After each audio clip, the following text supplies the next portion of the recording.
Okay, today I'm going to walk you through another watercolour painting, just a very quick one from my imagination. I have a few colours in here. It's the Cobalt Blue, the Australian Leaf Green, Burnt Sienna and an Ochre with a little bit of indigo as well. So these paints are pretty good because I've done another painting and it actually, if it dries, it's fine. With the water, it will come up liquefied. So the first thing you have to do is organise your colours first. Make sure you have enough of the colour. Might put a little bit of indigo back in there as well. And you might want to mix them up separately. I've just got some ceramic dishes and I can mix up some colour. So might lift the blue just in here. Just to see what colour it makes. It's quite a nice blue. The touch of indigo. Oops. Wasn't meant to do that. Okay, so what I'm going to do is with watercolour, I'm just going to apply it quite loosely into the sky and then drop some pigment into it. So it's quite light.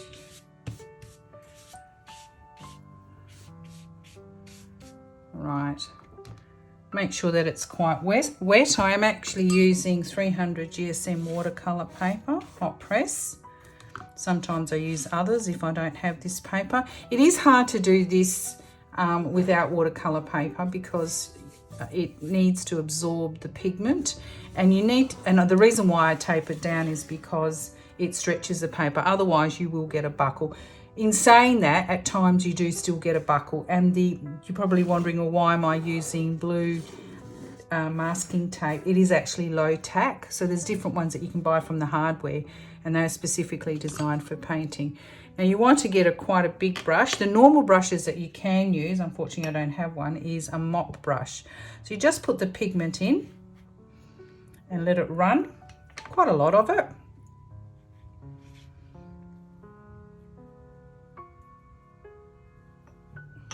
Okay, and you might decide to spritz it with a bit of water.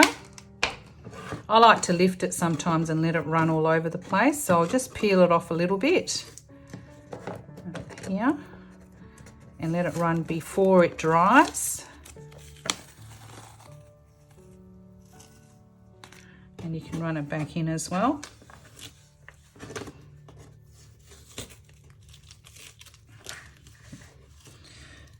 A bit tricky. Usually I don't. It does come off pretty easily, so you can just move it around if you like. Either way.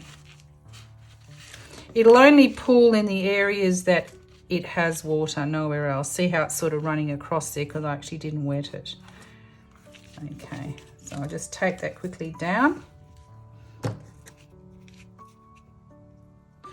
If you do it, the reason why you can do also smaller ones is I have done the postcard ones simply because you can tape it down and just lift the board. This is a little bit of a big board to lift. Okay.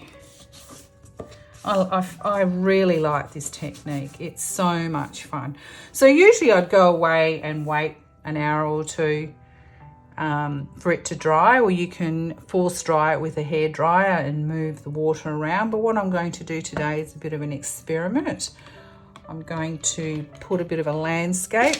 I have a picture here that's from one of my train travels to Norway, and I just thought I would use just some references. It might not turn out anything like it, and I don't intend to. It's just a guide to see what the mountain shapes are like when I want to put them in and what's in the foreground.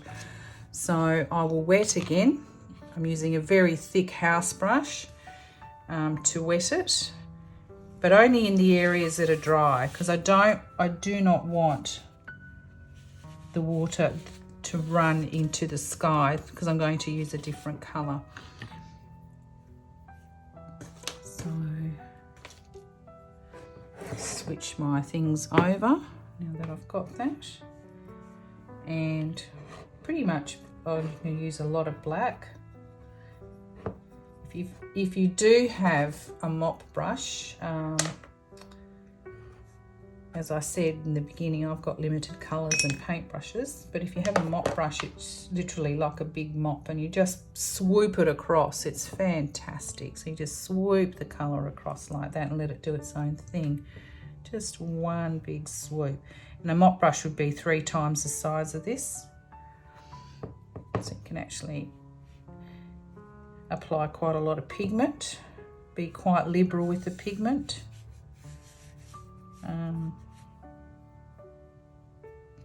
You might want to pick up a little bit of the Indigo Blue and adding a little bit more black. Going to make this quite dark in the foreground.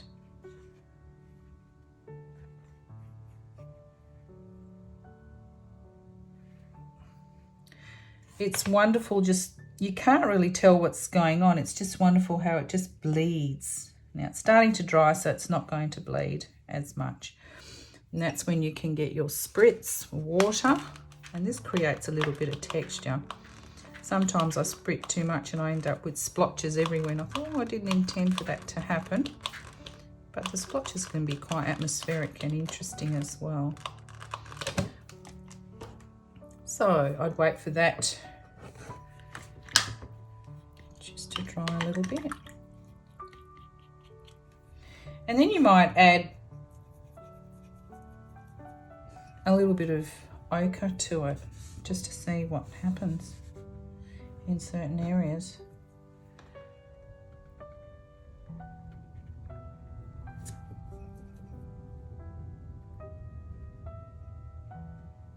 I kind of like what's happened over here too. That looks like a little island going out into the landscape.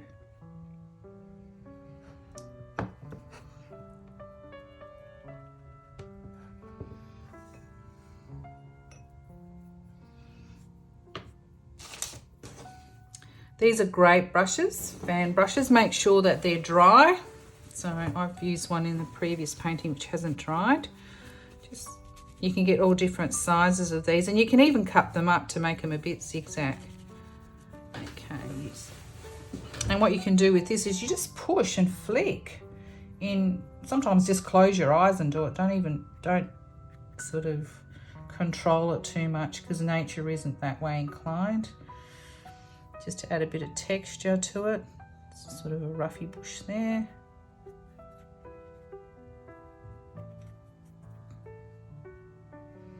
You might go back in and go,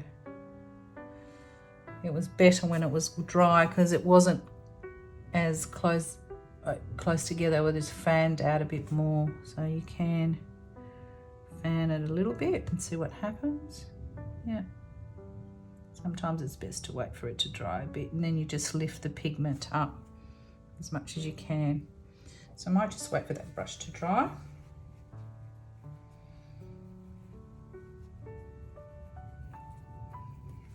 Or if you have another one, just use another brush. I'm going to start putting some extra pigment into places, just to darken areas up. So we wanted the foreground quite dark to create a little bit of depth.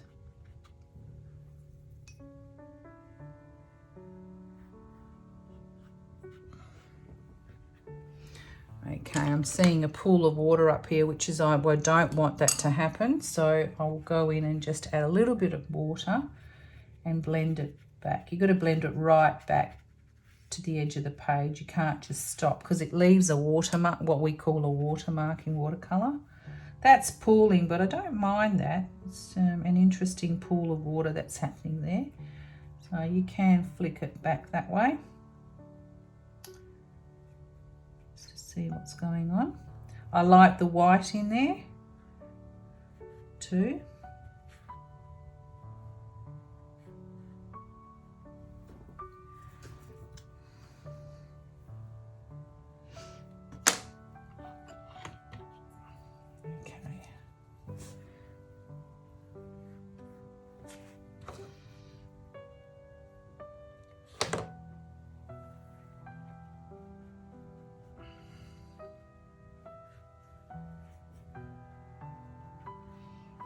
Okay, that's quite dark.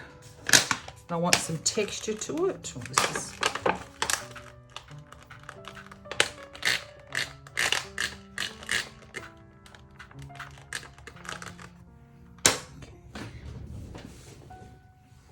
You can even use a little bit of tissue just to create a bit more texture in areas if you want to. It will lift the paint. That's okay.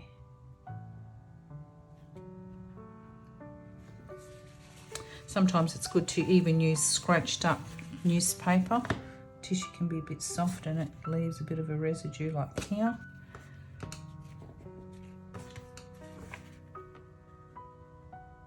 Soften up edges. Okay, and you can really go back in with black. I've mixed the black with a little bit of indigo here because I find that black can be quite flattening in a colour.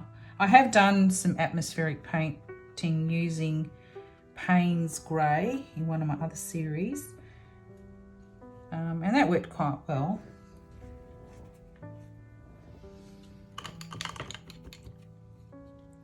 So what I might do is start adding a little bit of ochre in here.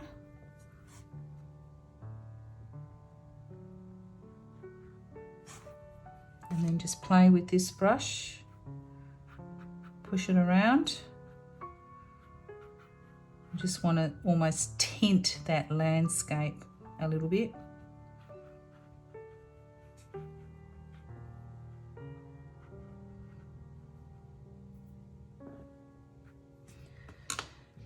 Then I'm going to use some Australian leaf green, which is a very dark green when you apply it. But mixed with a bit of ochre, it's a lovely olivey green colour. Just pop it in here, just a little bit.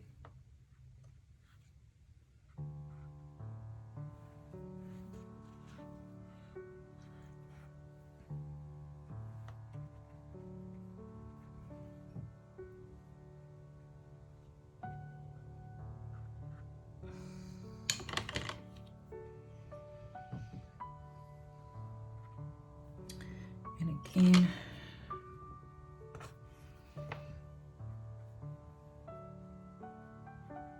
I would generally wait.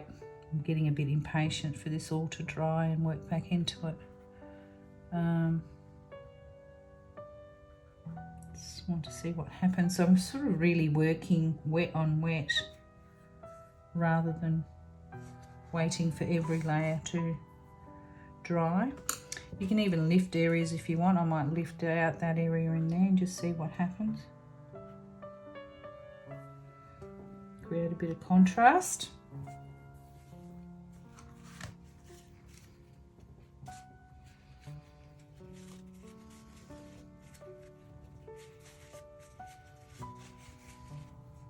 Just lift some of that blue up.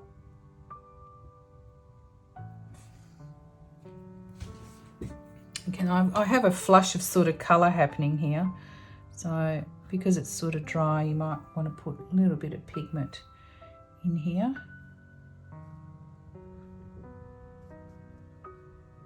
Just a little bit of colour. So as you can see, it's not really exactly like the image. Actually, it's nothing like the image. It's changed a fair bit. It can get quite messy along the edges.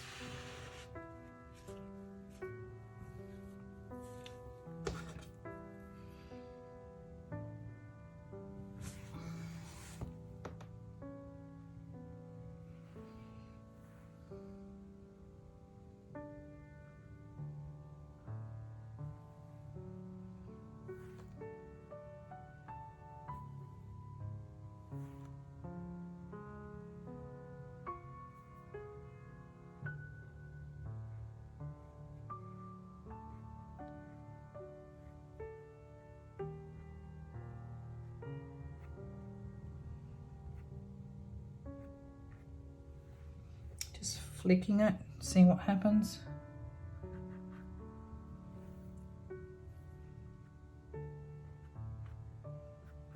You can even use the end of the brush quite liberally.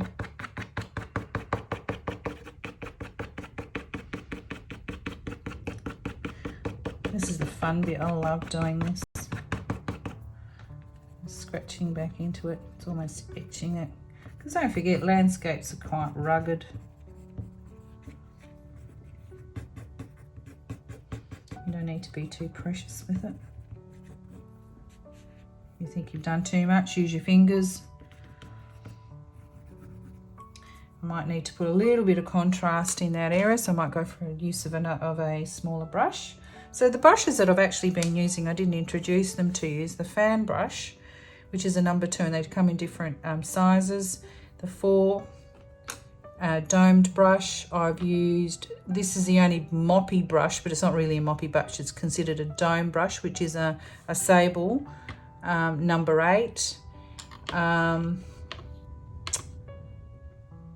This is an East Art number 6. And then just the big household brush as well, which is this one here. You can get better ones than these that actually do this quite well. But for this process, I just used what I had in my paint box. So just going to add a little line in here, see what happens. Just to define it a little bit more. So that's sort of, it was a bit of a run, and now it's become a bit of an island.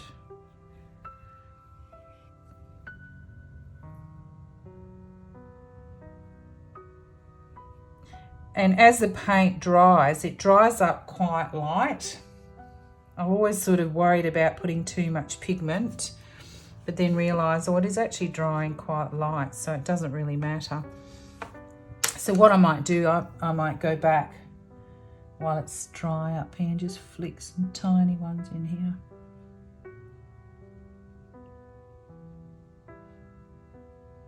Probably need a smaller brush than this.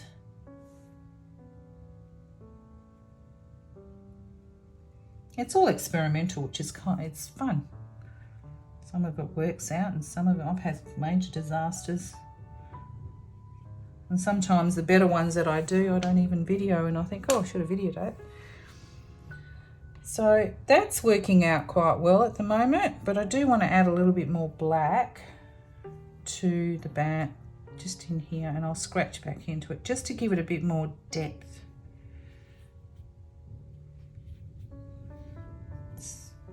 Quite dark. It does have indigo, so it's not as flat.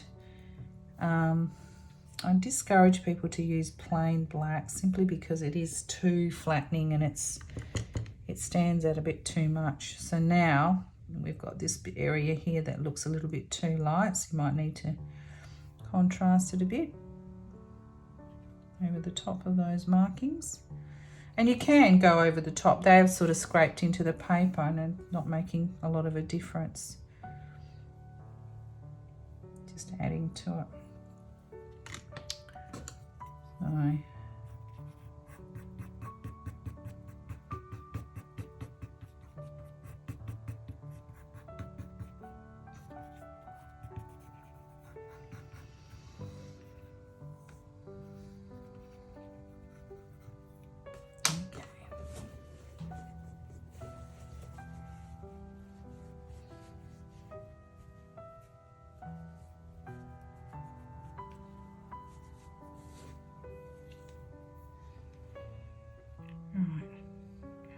I'm actually going to introduce a little bit of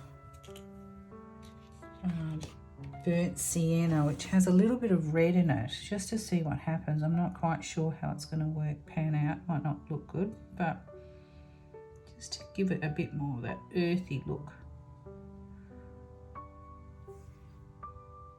Ever so slight. So yeah, you can see how you don't need a lot of colour to change the tonality.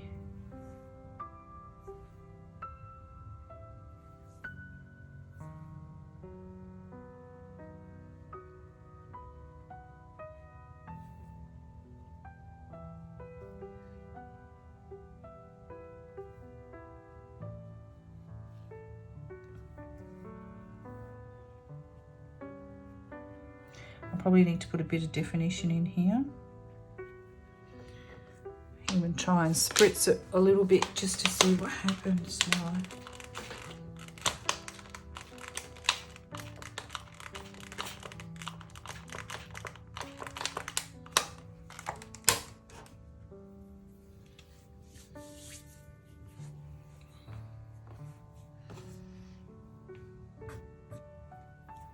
Sometimes you can sharpen the end of your brush as well, so you get a nice sharp edge to work with and draw back into. I think that burnt sienna has actually created a lovely contrast. Completely different.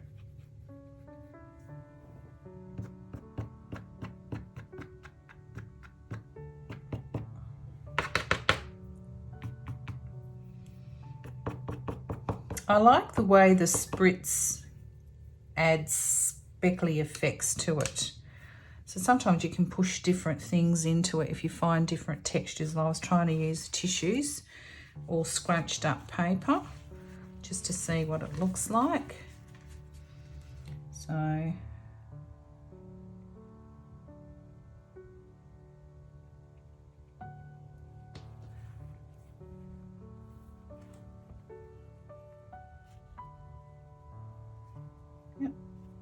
okay, you may want to define it a little bit more.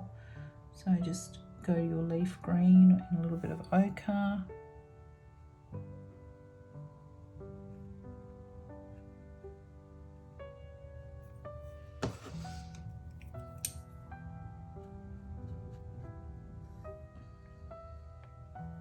Needs a tiny bit of darkness to it just because it looks a little bit too different. Oops, wrong colour.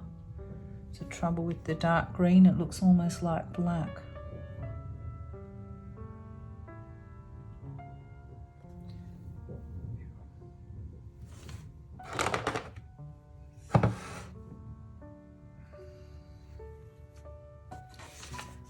Sometimes it's good just to have a piece of paper nearby just to test them when you can't see the colours.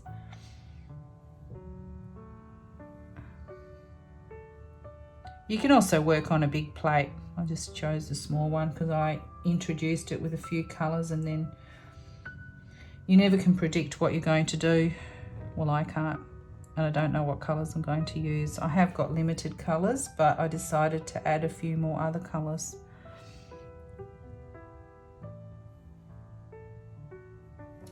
I think I need a bit of black.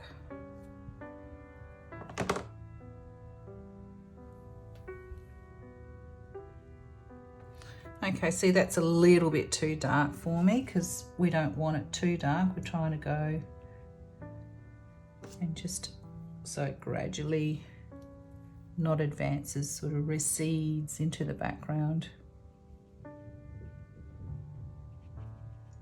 So while it's damp, although it's not wet, it's great for blending, and you can do a little bit of dry brushing as well in it if you want to. I've picked up the pigment without adding too much water to it. And you can push it, still push it around.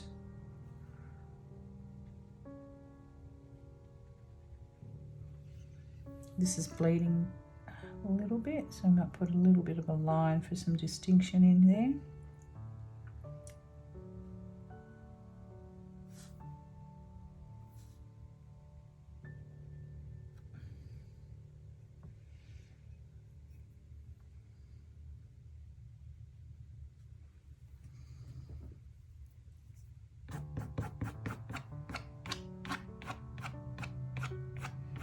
So these are in the foreground. They can be quite big. They don't have to be small.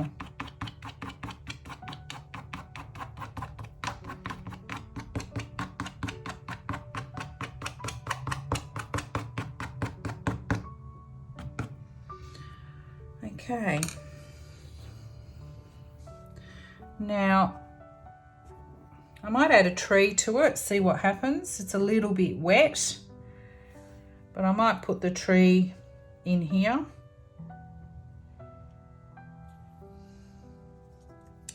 using a little bit of blue.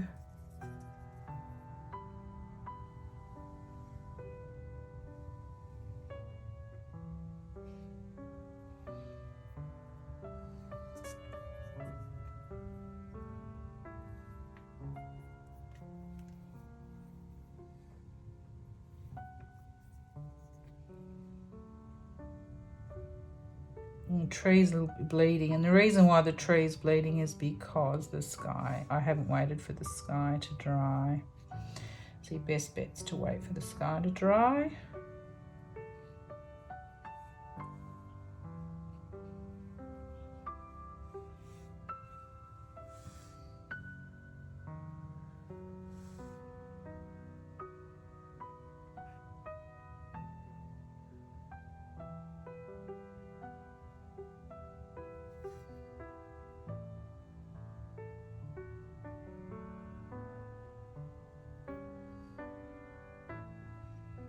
I won't go over there because I know that it's not dry. I can see it. I'm going to spoil it otherwise. So I'm just going to mix up a little bit of ochre, just experiment on the side here with a little bit of that leafy green. I think I need to put a bit more ochre in there.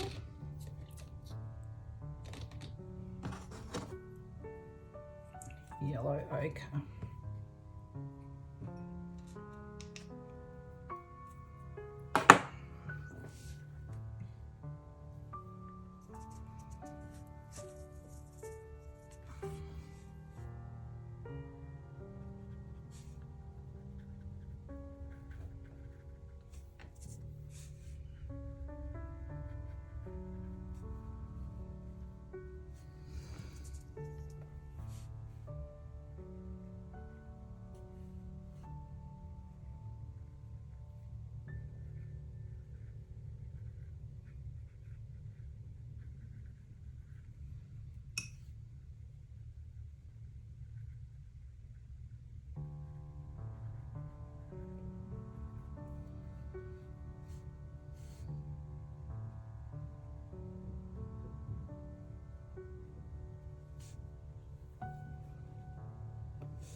So just play with it. I'm just playing with colours at the moment. I'm not sure whether I like it bleeding. There are aspects of it that I like that it bleeds, and there are aspects that I can't control, which is nice as well.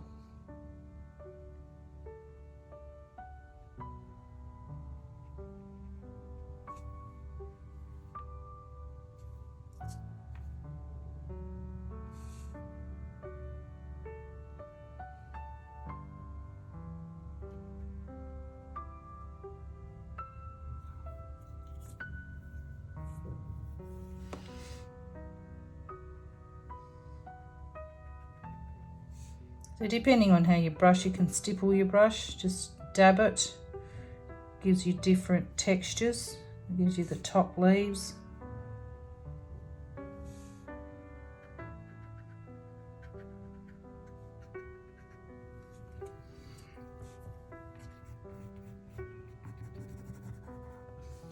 So I might use a different brush for this. Give it a bit more structure.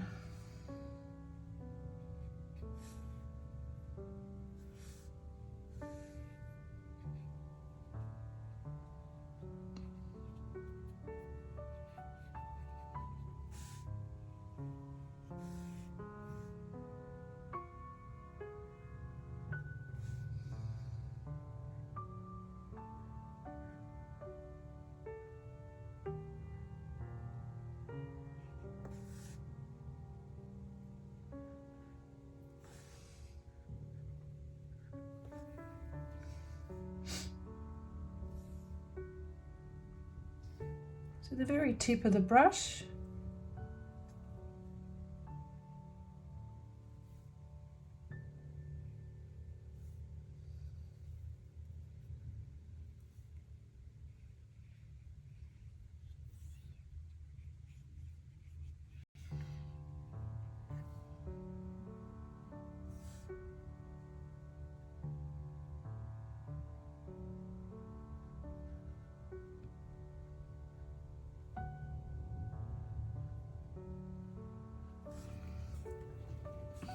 Okay.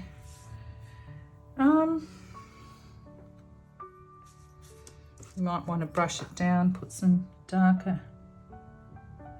So brushing it down, you create a different illusion again. There you go. Just showing you different alternatives. I mean, these are just all experimental. Just having fun.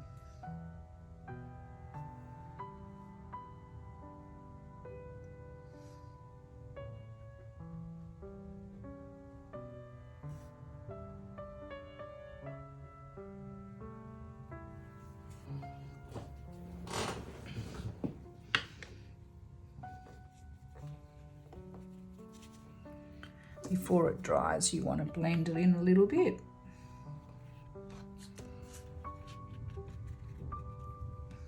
Brush it in. You might want to put a little bit of that burnt sienna in it too, again, because I did take it away. So a nice colour. Just adds a little bit of contrast with that bit of green. It has that red, which is complementary to the green.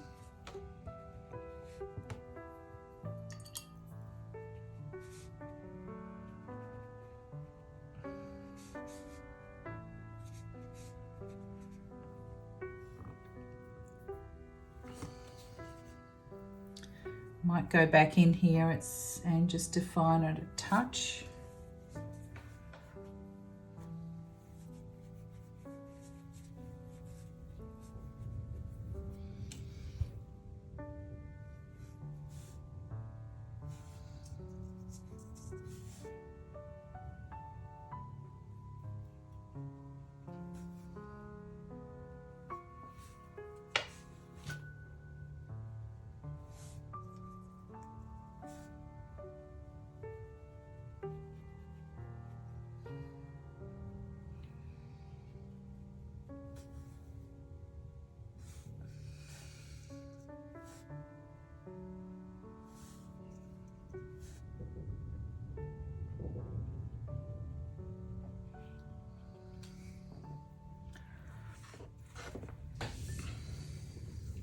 Got a little bit of a bleed there, which happened because the sky ran into, and you can see, if I should have waited for it to dry, and then you would have had a clearer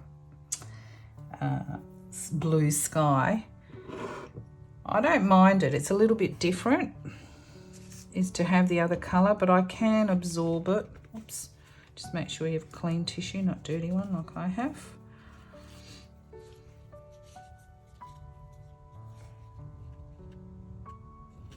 No. Okay, it's picked up a little bit of yellow there. All right, so I might just get a clean brush and some clean water and just see what happens if I just add a little bit of water in here.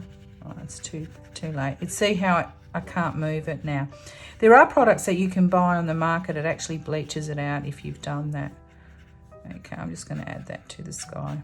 It doesn't really matter. All right, so in here I might add a few more reeds.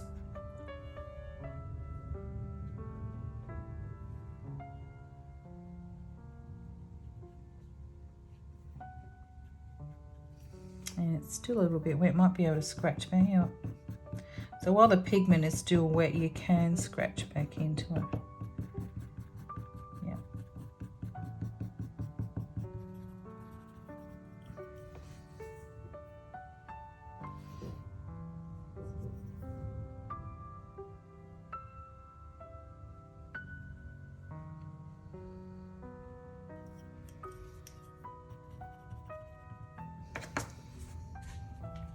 So I might put a little bit of a tree up here just to sort of hide what I've done there. Just do it with ochre, see what happens. Just in here.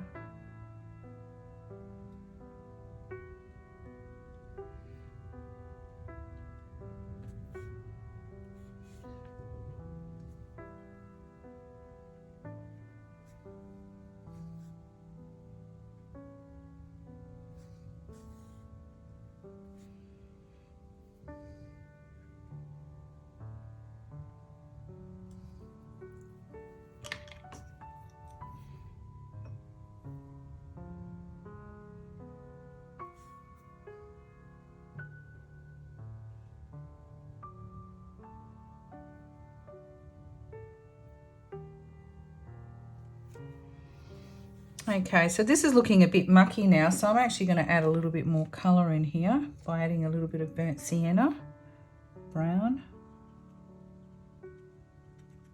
and maybe dabbing it a bit.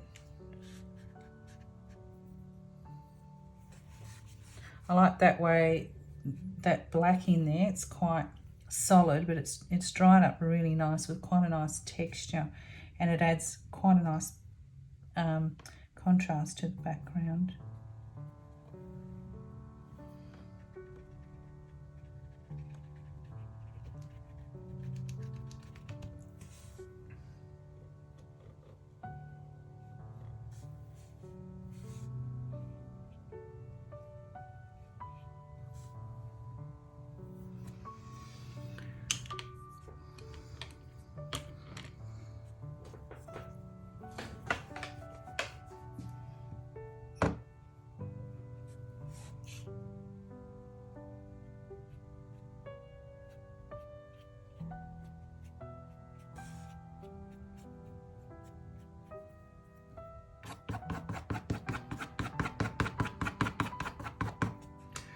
Right, what's happened here? I've got some watermarks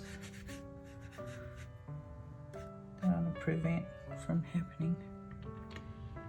Okay, so I might just leave that as it is to dry. Oh, I might put a few birds in. Always put birds in. Can't go without a couple of birds here and there. So that's quite wet. That might bleed, so I might put one in here.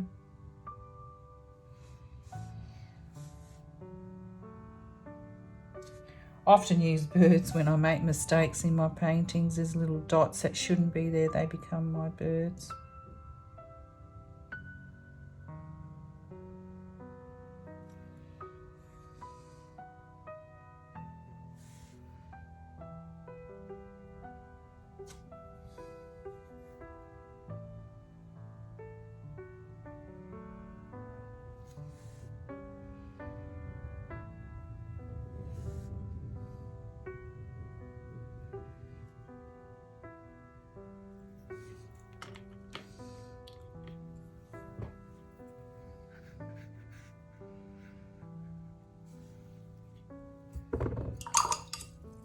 Try and use clear water, not dirty water, where you can.